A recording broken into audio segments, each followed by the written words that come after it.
Washington University in St. Louis. My name is Josh Walehwa. I'm the Assistant Director for Admissions and Recruitment here at the Brown School. Before we get started into answering some of these questions you all have submitted, I want to make sure that we go around and have our different partners here on campus through the Brown School and the Department of Education have a chance to introduce themselves. So maybe Aaron, if we could start with you. Yes. Hello, so my name is Aaron Jennings. I'm the Manager of Urban Education Initiatives for the Brown School of Social Work. I'm also the Staff Advisor for the MSw.wustl.edu Wendt Fellowship program. My colleague. Hi, I'm Sheretta Butler-Barnes. I am an Assistant Professor here at the Brown School. Great. And if we can have our colleagues at the College of Education, please introduce yourself. Sure. Hi, I'm Elizabeth Thorne-Wellington. I'm the Field Placement Specialist in the Education Department, and I also advise the MAEd students, and I also do research around education policy here in St. Louis. I'm Ron Banfield, Director of Teacher Education in our department, and also advise educational studies students. We have another program in the department as well. And I advise primarily in the teacher education program, secondary and middle school, as well as post-baccalaureate students. Well, I really appreciate everybody being here in attendance tonight to be able to take on some of these questions regarding our joint program as well, our joint degree program as well as the Wendt Fellowship. So we're going to jump right in. We're going to start with social work. I have some questions for our colleagues in social work. What would you say would be the most distinctive component of the Brown School's social work program? What sets us apart from other programs? Great, so I'm excited. I just want to go jump and start. I think I want to hit on 2 points, and one is the Brown School's commitment to evidence-based practice. I think sometimes we take that for granted, and so the Brown School prides itself and makes sure our every class and incoming students understand the importance of evidence-based practice. As a practitioner, as a social worker, we want to make sure that we're delivering the best services to individuals who are helping. And so evidence-based practice ensures that we do just that. Another distinctive advantage for the Brown School is our commitment to urban education. As I said earlier, I oversee the school's urban education initiatives. Within our curriculum of Trinity to Families, we have an urban education track. I think that's one thing that you'll see that is it common for social work schools to have a particular interest and commitment to urban education. And so from that interest and from that commitment to urban education, many things spring out of it. So those are the 2 main points where I want to hit as far as a value add or value proposition or distinction for the Brown School. Great, thank you. And so I'd like to ask our colleagues in the Department of Education, what sets apart the MAEd program from our competitors? I'll start. I would say one of the aspects is that where our program sits within our department in connection with 2 other programs that we have as a major and minor. One being educational studies and then also applied linguistics. Although those two programs are undergraduate in nature, we do share a lot of our courses across those various disciplines, which I think gives a sense of policy and research and community all together within a professional program as well. So I think one of the aspects is that we can link to those other programs in the department, and because we all are a relatively smaller program, we're able to do that with relative ease. That's great. Thank you so much. So I'm going to open this up to both our colleagues in social work as well as education. So with our joint degree with our Masters of Social Work and our Masters of Education, what does this program prepare students to do? So what sorts of work will our graduates be uniquely qualified for, and what can they pursue once they complete this joint degree program? That's a great question. I want to start it off by teaming up and saying that students who complete this program will be prepared to work at the macro, meso, and micro arena. And so it consists of helping, starting, spearheading a school or organization, meso level work of working with schools and community agencies, or even direct practice as a teacher or as a school social worker. So the access points vary for these candidates who will come to this program. I mean, really, the opportunity is essentially this: the sky is the limit as to what arena you want to operate in. And I also think that we do a really good job of exposing our students to research opportunities that really underscore some kind of macro, meso, and micro level. And that's some of the work that I do, and I know that some of the urban education students will also have that benefit as well. And so they will really have kind of this practice experience. They'll also be great leaders. They learn about evidence-based research, but they'll also really be tied to the research literature that really impacts policy. That's great from our colleagues in our education program. What are your thoughts on that? Yeah, I mean, I would absolutely agree. I think that it builds a much broader picture than you would get from just doing one program or the other, and it really prepares students to go into an urban classroom in a different way than a traditional education program would. And then just to speak specifically about the education part, I think that classroom experience is invaluable regardless of what level of education you're working at. Getting that experience of being a classroom teacher, being in front of a room of students, I think is an experience that they can build on throughout your career, and also that really prepares you to go into a variety of positions, having a basis of experience in the classroom. If I could add to that as well, I think oftentimes teachers, when they first begin in the profession, as they're progressing through, especially that first year, they start discovering a need to really more fully understand some of the emotional, social needs and context of their community, and they're having to do that as they're practicing their first year. So I think that a program such as this grounds them in that understanding. Before, we haven't talked about sequencing here yet, but a real grounding of that initially, and then they move into education, and then they move back to social work. So it really frames the entire experience in a very special and important way, I think. Well said. Thank you very much. So my next question is, how do these two fields actually work together once you have the degree complete? How do the worlds of social work and education actually communicate to make stronger educators and school administrators? Well, I think my education colleagues framed it up well in the last question. I mean, authentically, there are times when social workers don't have the knowledge and pedagogy and understanding of education. And in the same vein, teachers and educators don't have their understanding of the social emotional supports needed for students. And so in this program, we have the opportunity to marry the two together, where, you know, to me, you're kind of almost the ultimate superhero in existence. Very good. So, Aaron, actually, while I have you on the floor, can you just give us a little bit of some specific information? What's the general path students will take with this program? So the general path? Yeah. Great. So once into the program or post program?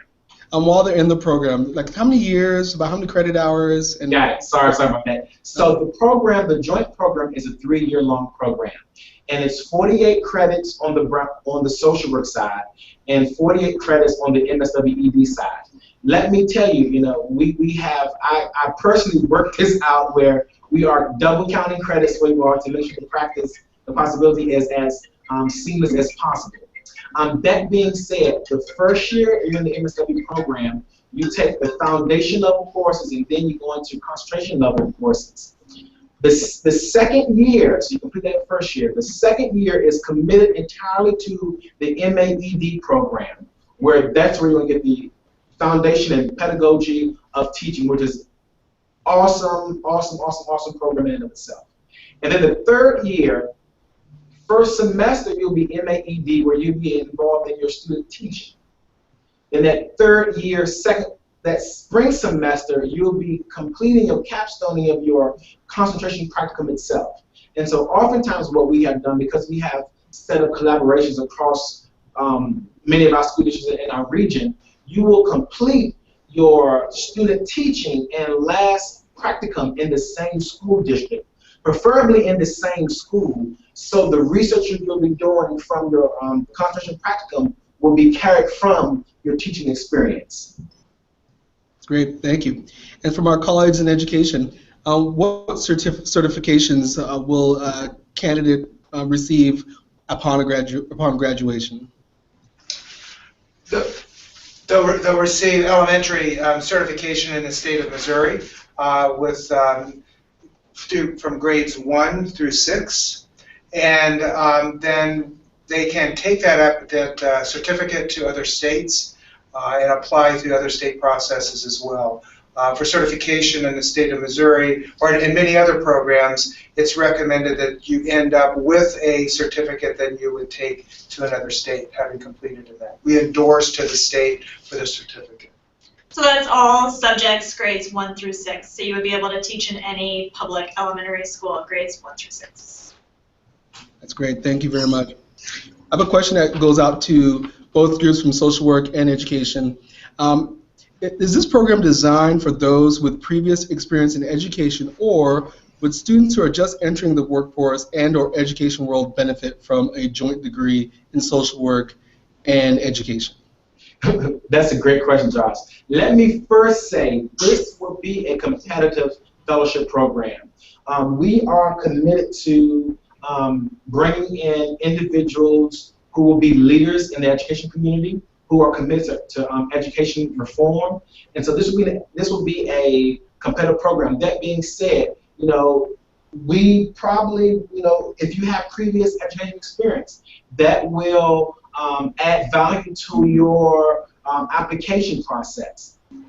And so we will not penalize individuals who are just entering the workforce or education world, but just know this will be a competitive program, and previous education experience will serve you well. For our colleagues in education, what are your thoughts on that?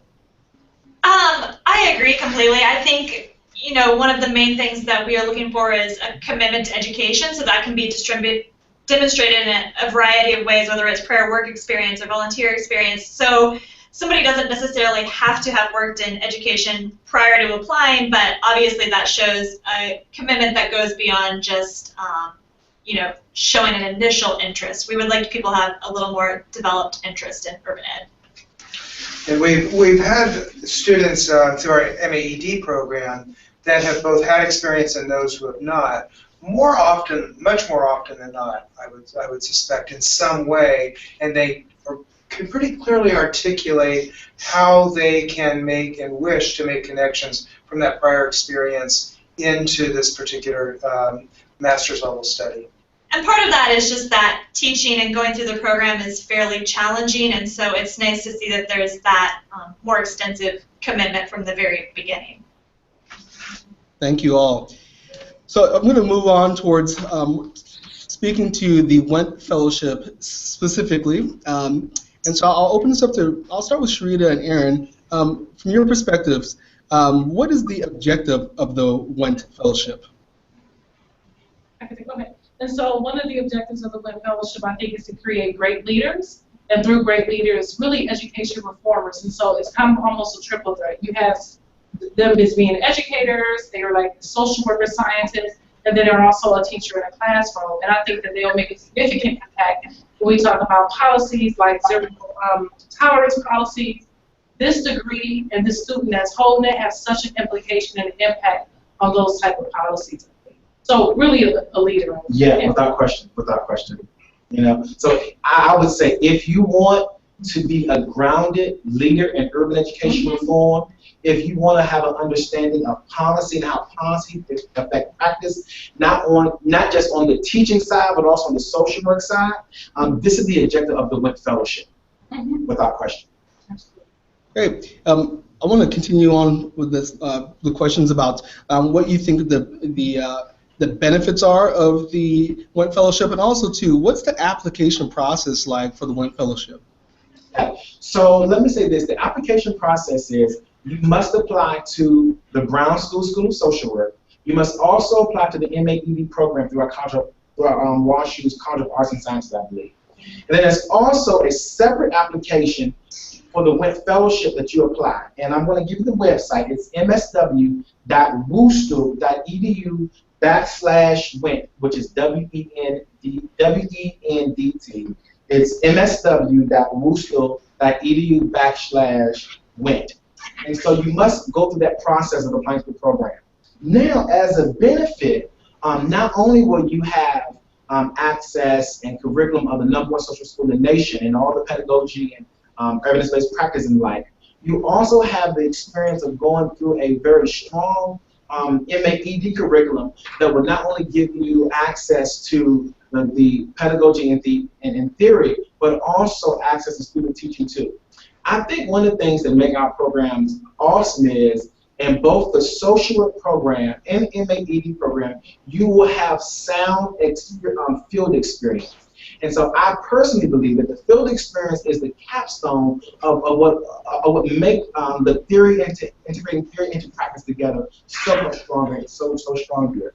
A couple more points. Lastly, I also want to say that, which is I think an outstanding feature of this Wendt Fellowship is, when you come to this program, you'll be given a mentor who is a St. Louis education leader. They'll follow you for the 3 years that you're in this program. And so the education leader could be superintendent, executive director of an education program, or the like. So you'll have access to a mover and shaker in education in our region.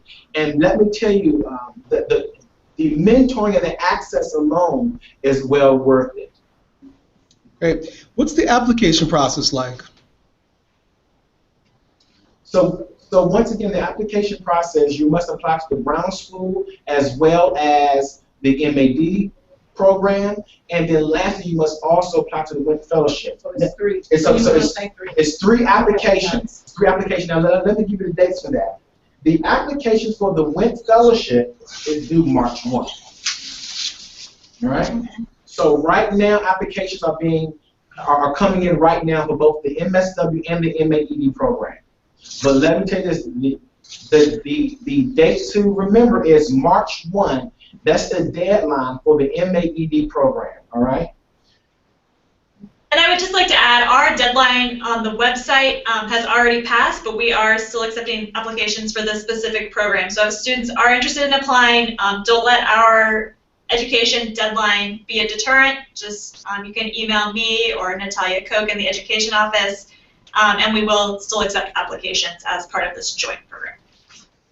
That's great. Actually, a great clarification. Actually, while I have you on the floor as well, can you talk to from a Department of Education perspective, what you're looking for while selecting a Wendt Fellows? What would you see would be an ideal candidate for the Wendt Fellowship? I think the thing that we're mainly concerned about is just this interest in schools and the ecology of schools, so the context, how that influences learning, and then how that more broad perspective can be drilled down and brought into the classroom for that specific teaching experience. So how the environment is informing what's happening inside the school in terms of the ecology of learning. There's strong field experiences within the program from the very beginning in the first semester of the MAEd program, so that oftentimes professionals will see the need for that reaching out to other aspects as they're moving through that. So in their initial field experience, they can then work that into their second field experience that they know is going to be broadened even more so when they get into the practicum for the social work. So we look for individuals who are interested in making those connections and will be working, and while they're working, they'll be asking themselves questions and reflecting, and then also taking those questions to their mentors as their mentors try to facilitate their own thinking about what they're observing and experiencing and the skills that they're developing. I just think Ron makes a great point there. A lot of what we're looking for is this ability to make connections and reflect and to think more deeply about the experience that's happening in urban schools beyond just the individual learning experience for the student. I think many times if we've reached this particular area and juncture in our application process, we, as a candidate, you're ready to explore and to you have a notion of what has worked for you as a learner. So what we really spend a lot of time on is how do others learn? You know, you have been very successful in reaching this point to be able to apply to this sort of a program, and not everyone has had the sets of experiences that you've been able to accomplish. So that's one of the aspects that we look at, that individuals can come to us and say, I need to expand my horizons a bit and learn how others learn. That's great. Thank you so much. And so also from our colleagues from the Brown School, can you tell us what you're looking for when it comes to selecting Wendt Fellows? Yes. So we are looking for individuals who one, are developing and future leaders in urban education. Look for individuals who are committed and really show an authentic interest to working in the community, working for a cause that in many instances is our civil rights issue for today, among other things. I would say, no, I think I agree. It really is a person that really is very intentional about wanting to help the community. And like this MSW and this Master's of Education, I think it would just be ideal. So I think the person applying for it will be very great in that way and very intentional. They know it's leaders. They know they're going to be performers. And I think we'll see that through some of the application. Absolutely. Before we move on to our final section, I want to make sure that we review some important dates with all of our folks who are tuning in.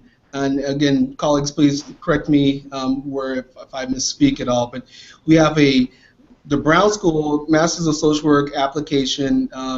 We have our regular decision deadline is March 1st. And while the Department of Education MAEd application online says that it has passed, they will still accept applications for the MAEd, so you can apply to both programs. You'll need to make sure you apply to both and to apply to the Wendt Fellowship itself by March 1st as well.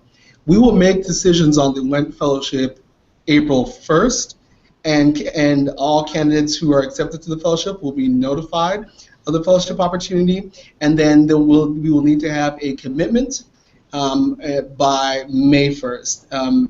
Is that correct? Do I have that right? Yes, sir. All right, very good. So I want to talk a little bit more about the fellowship, and as we move on to our final section for the evening. We know that the Wendt Fellow requires a commitment of a minimum of 3 years of service to the St. Louis schools and to be eligible for a loan forgiveness. And so I would love for you to speak to what education looks like in St. Louis right now, and how Wendt Fellows will have an immediate impact on the region. Yes. And that question, again, could be answered by either our colleagues in social work or our colleagues in education. I'd love to get your perspective on education in St. Louis. Okay, got it.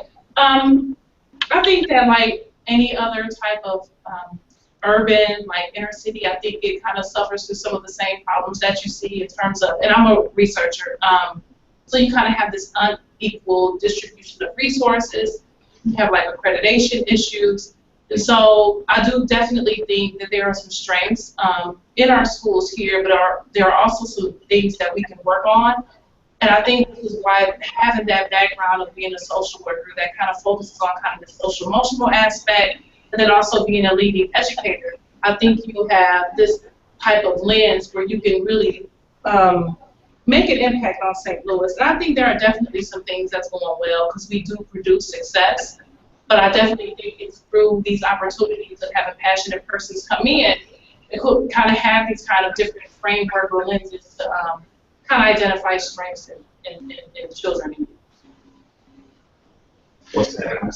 Echo the same thing. Excellent. And so also, too, from our colleagues in the Department of Education, I know that you are really connected to and directly connected to research as well when it comes to education in St. Louis. And being a longtime resident of St. Louis, I've been able to see a lot of very positive things and some issues with St. Louis public schools and St. Louis schools in general. And so I'd love to get your perspective on what the current status of education looks like here in St. Louis. What's going well? Where are there some growth opportunities? Yeah, so I've done a fairly significant amount of research here. My research for my dissertation was based in Missouri, specifically around St. Louis. And I would say that St. Louis public education kind of reached the low point around 2007, and we've kind of been on a growth trajectory since then. One of the big advantages of our area is that we have multiple urban districts that are highly diverse. We have some big challenges in terms of segregation and other social issues that I think the social work program would be awesome in helping develop teachers who really understand that and teacher leaders who really understand that and the impacts that that can have. So there are a lot of really unique social circumstances in St. Louis right now that create a great environment for educational leaders. And then in addition, there's obviously been a lot in the news lately about St. Louis and challenges with race and poverty and things like that with Ferguson and other areas. And I think that that creates a great opportunity for the community to come together and look at how education and social services can really heal the community and move forward. So there's some great opportunities and some pretty high-profile opportunities in education, and that's one of the really great things about the St. Louis area. We have some real problems, but that also means we have real opportunity to make a difference.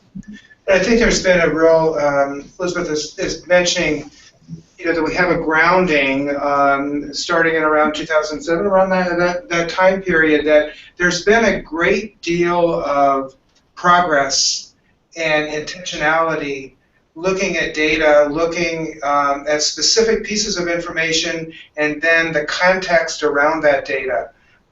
So there are opportunities that students would have to engage in that. And I think the way our local suburban districts in what we would call near suburban districts to the urban area also have made great strides in progress and looking and improving their curriculum and their student achievement as well. And it has taken a full effort on many parts of individuals to look beyond the particular classroom, beyond the district, and into the community that surrounds, so that the aspect of various factors that are impacting that one particular district, it's incredibly important that the candidates are able to develop those skills that they can take into that community. One of the great things about Washington University is that there's education about research happening in many different departments and many different schools. So we're getting a much broader picture of what's happening in education than if the research was only taking place in the College of Education, only focusing on learning processes. So Washington University has really invested a lot of resources and a lot of research in exploring these problems and challenges and exploring solutions as well. Various institutes and centers on campus. Absolutely. And again, from our colleagues in social work, if you have anything to add about, current and how it's impacting St. Louis schools, if there are any initiatives that you're aware of that the university is involved in that's impacting and supporting St. Louis schools, we'd love to maybe share it with some of our audience tonight.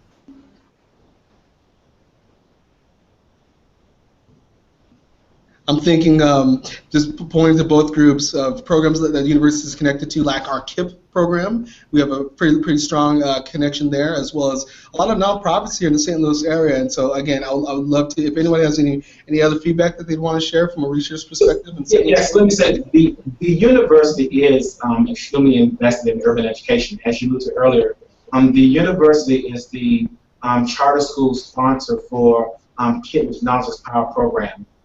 And this year, KIP has expanded to 3 schools with the intention of expanding, I believe, with 2 more schools by the next 2 years.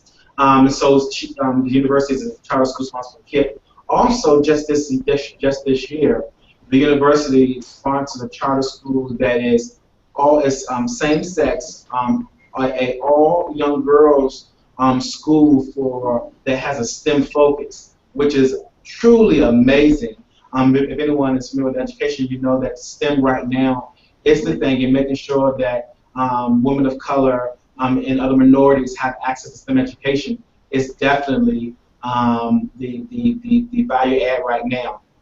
Also, in my program, the Urban Education Initiative Program, I work with over 7, 8, 9, 10 school districts across our region to help place Brown School practicum students in these middle schools, elementary schools, and high schools across our region to work on the social, emotional health, and community needs of students in the community. Also, the WashU's commitment to the Gephardt Institute also does a strong job of community service and civic engagement with schools across our region, and also has a very strong K-12 arm for our undergrad students here at WashU to be engaged in urban education. And lastly, once again, as my colleague alluded to earlier, that we have professors across our university from engineering, social work, education, architecture, who are engaged in schools across our region on various projects that are value adds to our community. So, the university is called Washington University in St. Louis for a reason. And that in St. Louis right now, to me, I like it. The focus is definitely on urban education. I'd also like to add into the group of the Institute for School Partnership. Yes. It's done a lot of work in reaching out to the community and providing staff development for teachers within those districts. And we've had a lot of conversation with our department and the Institute for School Partnership. Thank you. I'm going to combine our final two questions together, and I will invite all participants, both in the Department of Education as well as the Brown School, to speak to this.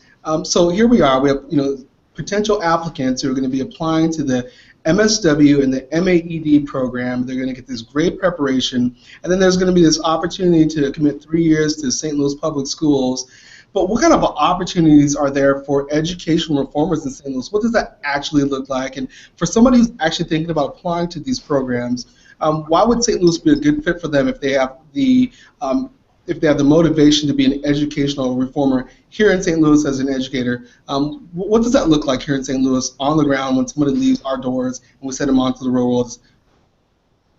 Great. So one big thing, which is a blessing, also the other, if you look at it in a negative way, St. Louis have multiple school districts within our region, and many of those school districts are urban, and so really you have access to learn, work, and really make impact in many school districts in our region.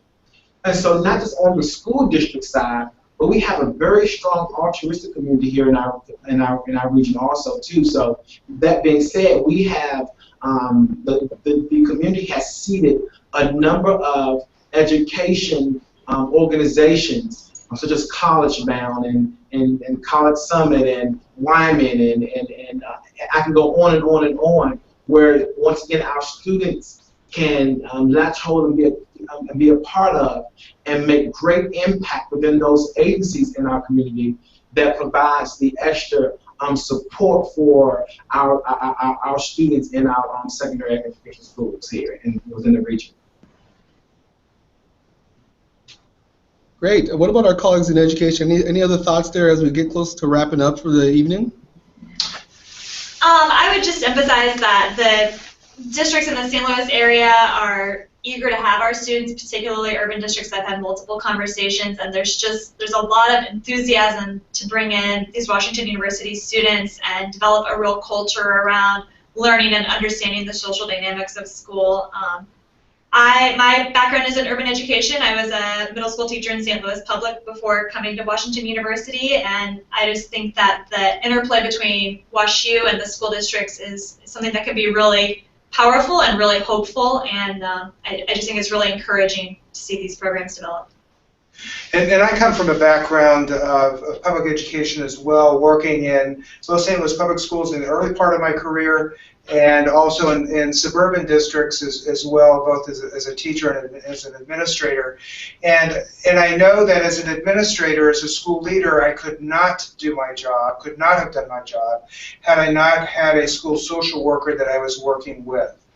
And I think that an individual who is a classroom teacher who also has a background in the research and training and field experience and social work can combine both of those sets of experiences to know and be able to identify when a student needs that additional support and exactly where in their district they can go to assist that. The other thing that I want to make comment on too is that the sense of 3 years of service. There's a lot of research that talks about teacher development in the first few years of teaching, and it truly does take that 3-year time period as you're growing and developing.